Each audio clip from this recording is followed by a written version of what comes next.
एक दर्द भरी बात है लेकिन हकीकत है।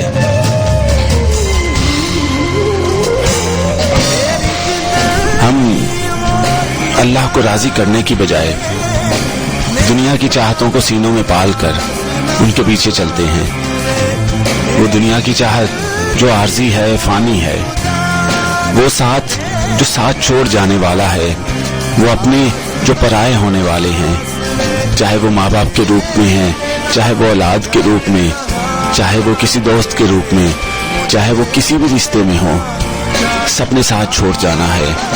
ये दुनिया ऐसी है कि जहाँ हर इंसान दूसरे से किसी न किसी गर्ज की मानिंद और गर्ज की वजह से जुड़ा है, और उसके बगैर ये ताल्लुक कुछ भी नहीं होता। और जिस दिन ये गर्ज से निकल जाए उस दिन अल्लाह की पनाह में आ जाता है। अल्लाह उस रिश्ते को खूबसूरत और अमर कर देते हैं।